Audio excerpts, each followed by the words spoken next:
नमस्कार साथियों। आज हम एक ऐसे जियोपॉलिटिकल इवेंट को डिकोड करने जा रहे हैं जो शायद हिस्ट्री बुक्स में एक टर्निंग पॉइंट की तरह लिखा जाएगा। इमेजिन कीजिए, दुनिया का सबसे पावरफुल मंच G20 समिट चल रहा है। साउथ अफ्रीका के जोहान्सबर्ग में सारी दुनिया की नजरें वहां हैं, लेकिन एक कुर्सी खाली है। दुनिया की सबसे बड़ी super power United states of America के प्रेसिडेंट वहां मौजूद नहीं है। लेकिन दोस्तों, कहानी सिर्फ यूएस के आने की नहीं है। कहानी है कि यूएस वैक्यूम का फायदा किसने उठाया। पर्दे के पीछे इंडिया ने ऑस्ट्रेलिया और कनाडा के साथ मिलकर एक ऐसी ट्राइलैटरल ट्रीटी साइन कर ली है जब एनालिस्ट अब एशियन नाटो ऑफ टेक्नोलॉजी कह रहे हैं। हाँ, वही कनाडा जिसके साथ हमारे रिलेशंस पिछले कुछ सालों में टेंस थे, वो वापस इंडिया के टेबल पर क्यों आया। ACITI ट्रीटी क्या है और यूएस की अब्सेंस का इंडिया की ग्लोबल पोजीशनिंग पर क्या असर पड़ेगा। आज की वीडियो में हम G20 के हिस्ट्री से लेकर फ्यूचर तक सब कुछ डिटेल में समझेंगे। चलिए शुरू करते हैं। तब तक आप चैनल को लाइक एंड सब्सक्राइब कर लीजिए। सबसे पहले बेसिक्स क्लियर कर लेते हैं, क्योंकि बिना फाउंडेशन की इमारत नहीं बनती। आखिर ये G20 है क्या और इसका इतना हाइप क्यों है। दोस्तों, G20 यानी ग्रुप ऑफ 20, इसमें दुनिया की top 19 economies, European union and अब हमारा नया साथी अफ्रीकन यूनियन शामिल है।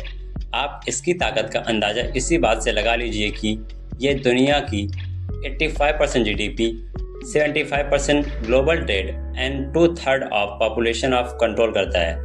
अगर G20 में कोई डिसीजन लिया जाता है तो पूरी दुनिया की इकॉनमी हिल सकती है। हिस्ट्री की बात करें तो G20 की शुरुआत 1999 में हुई थी, लेकिन तब यह सिर्फ फाइनेंस मिनिस्टर की मीटिंग हुआ करती थी। तब दुनिया में एशियन फाइनेंशियल क्राइसिस चल रहा था, लेकिन असली बदलाव आया 2008 में, जब लेहमान ब्रदर्स कोलैप्स हुआ और ग्लोबल फाइनेंशियल क्राइसिस आया। तब दुनिया को लगा कि सिर्फ मिनिस्टर से काम नहीं चलेगा। तब इसे लीडर समिट बनाया गया, जहां देश के प्रधानमंत्री और राष्ट्रपति मिलते हैं। पहली समिट 2008 में वाशिंगटन DC में हुई थी। एक और इम्पॉर्टेंट पॉइंट एग्जाम पर्सपेक्टिव से, G20 का अपना कोई परमानेंट हेडक्वार्टर या सेक्रेटेरिएट नहीं होता। ये ट्राइका सिस्टम पर चलता है, यानी 3 देश मिलकर इसे चलाते हैं। पिछला host Brazil, current host south Africa and आने वाला होस्ट USA होगा। इस साल 2025 में यह जिम्मेदारी साउथ अफ्रीका के पास थी, जोहान्सबर्ग में। अब आते हैं उस सवाल पर जिसने सबको चौंका दिया, यूएस प्रेसिडेंट के समिट में क्यों नहीं आए। जियोपॉलिटिक्स में कहा जाता है कि if you are not at the table you are on the menu. तो क्या यूएस ने अपनी कुर्सी छोड़ दी? इसके पीछे मेन 2 बड़े रीजंस हैं। पहला है अमेरिका फर्स्ट पॉलिसी। 2024 के इलेक्शंस के बाद यूएस एडमिनिस्ट्रेशन का पूरा फोकस अपने डोमेस्टिक इश्यूज, इन्फ्लेमेशन और बॉर्डर सिक्योरिटी पर शिफ्ट हो गया है। उन्हें लगता है कि ऐसे मल्टीलैटरल फोरम्स में टाइम वेस्ट करने से बेहतर है बायलैटरल यानी 1-on-1 डील्स करना।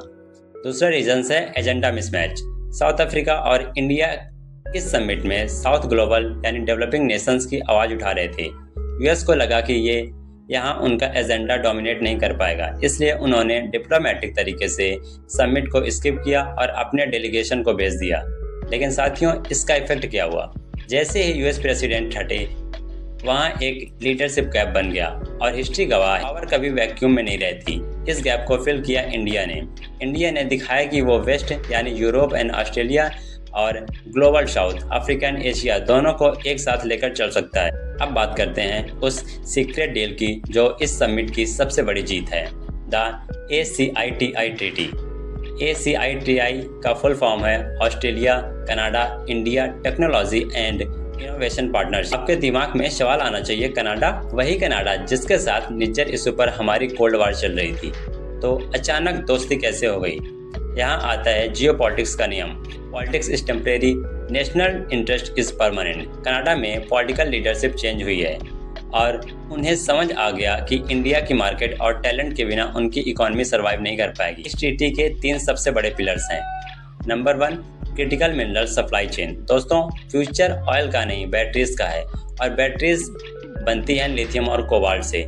ऑस्ट्रेलिया और कनाडा के पास इनके ह्यूज रिजर्व्स हैं। इंडिया को ये चाहिए अपनी EV इंडस्ट्री के लिए। यह डील इंश्योर करेगी कि हमें डायरेक्ट सप्लाई मिले, बिना चाइना पर डिपेंड हुए। Number 2, artificial intelligence AI। ये तीनों डेमोक्रेसीज मिलकर एथिकल AI पर काम करेंगी ताकि फ्यूचर टेक्नोलॉजी पर सिर्फ डिक्टाटोरियल कंट्रीज का कब्जा ना हो। Number 3, clean energy. Green hydrogen and solar tech में कॉपरेशन। एनालिस्ट इसे एक सॉफ्ट टेक नाटो बोल रहे हैं, मतलब हम मिलिट्री बेस नहीं बना रहे, लेकिन हम टेक्नोलॉजी और इकोनॉमी का एक ऐसा फोर्ट्रेस बना रहे हैं जिसे तोड़ना मुश्किल होगा। साथियों, इस पूरी G20 समिट का कंक्लूजन क्या निकलता है? पहली बात, world is no longer unipolar. दुनिया अब सिर्फ अमेरिका के इशारे पर नहीं चलता। यूएस के ना होने के बावजूद G20 जोहान्सबर्ग सक्सेस रही, जो दिखाता है कि मिडिल पावर्स जैसे इंडिया, ब्राजील एंड ऑस्ट्रेलिया अब खुद डिसीजन ले सकते हैं। दूसरी बात, इंडियाज स्ट्रेटेजिक ऑटोनॉमी। हमने दिखा दिया कि हम किसी के एक कैंप में नहीं हैं। हम क्वाड में यूएस के साथ हैं, ब्रिक्स में रसिया के साथ हैं और अब AICITT में कनाडा, ऑस्ट्रेलिया के साथ हैं। हम वहाँ रहेंगे जहाँ भारत का फायदा है। G20 जोहान्सबर्ग 2025 ने साबित कर दिया कि अब इंडिया विश्वगुरु का रोल सिर्फ बताने में नहीं कर रहा, बल्कि ग्राउंड पर लीडरशिप एग्जीक्यूट कर रहा है। आपका क्या मानना है?